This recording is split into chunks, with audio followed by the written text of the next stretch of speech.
Bob ডিলানের সুরে ভাসলেন বাংলার পূর্ণদাস, দুই বন্ধুত্বের শ্রেষ্ঠ tribute. Hey mister tambourine man. 1965 সালে বব ডিলান এই গানটি লিখেছিলেন। তারপর মিস্টার ট্যাম্বোরিন ম্যান ছড়িয়ে পড়েছে সারা বিশ্বে। এই ডিলানকেই ট্রিবিউট জানাচ্ছেন বাংলার এক বাউল। প্রায় 48 বছর পর পূর্ণদাস বাউল 2013 সালে ডিলানের মিস্টার ট্যাম্বোরিন ম্যান বাংলায় তর্জমা করলেন, উপহার দিলেন প্রিয় বন্ধু ডিলানকেই। শুধুই কি ডিলান, বাউল গানের জন্য পূর্ণদাস পৌঁছে গেছেন মিক জাগার, জর্জ হ্যারিসন, মাইকেল জ্যাকসন, জোয়ান বয়েজের কাছে। সে প্রায় অনেক বছর আগের কথা। 43-এর মন্বন্তর ছেয়ে ফেলেছে গোটা বাংলা। চারদিক শুকিয়ে কাঠ, মন্দা, বাড়িতে বাড়িতে ভাত নেই, দিশেহারা পরিস্থিতি। একটি ছেলে অভাবের তাড়নায় নেমে পড়ল রাস্তায়। তারপর স্টেশন, প্ল্যাটফর্ম, বীরভূমের স্টেশনগুলোয় ঘুরতে ঘুরতে সেই ছেলেটা উপলব্ধি করেছিল বাঁচার যাত্রাপথ। এই যাত্রাপথের সঙ্গী সে একা নয়, পাশে নিশ্চয়ই থাকবে সোনার গৌড়। ছোটবেলায় ভয়াবহ দারিদ্র্য পার করে আসা সেই ছেলে আজকের বাউল সম্রাট, আজকে পূর্ণদাস বাউল।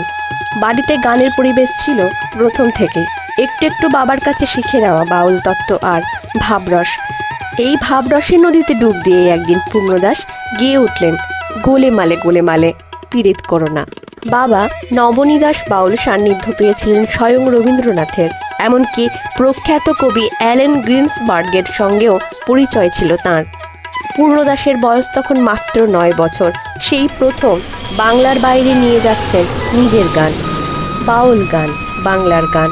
রাজস্থানের জয়পুরে সেই অনুষ্ঠান শেষে পান স্বর্ণপদক। কিশোর পূর্ণদাসের সামনে সেদিন শুধু আলোর ছটা আর প্রবল গান করার খিদে। শিল্পের প্রতি এই খিদেই তাঁকে নিয়ে গিয়েছিল রাশিয়া। সেখানে মুখোমুখি হচ্ছেন অ্যালেন গ্রসম্যানের। তারপর আমেরিকার বিখ্যাত মিউজিক্যাল প্ল্যাটফর্ম উডস্টক। দেখা দিয়েছেন সোনার গৌড়, দেখা দিয়েছেন বব ডিলান।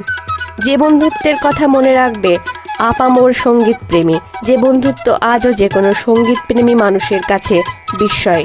পূর্ণদাস হলেন প্রথম বাউল যিনি বাংলার বাউল গানকে নিয়ে গিয়েছিলেন বিশ্বের মঞ্চে। বিদেশ তাঁর হাত ধরেই চিনতে শুরু করছে বাউল তত্ত্ব আর ভাবরস। 1954 সালে অল ইন্ডিয়া রেডিও থেকে ডাক এলো। প্রথম বাউল হিসাবে গান গাইলেন সেখানে। এখন এই ফোক ফিউশনের যুগেও মণিমুক্তারা হারিয়ে যান না।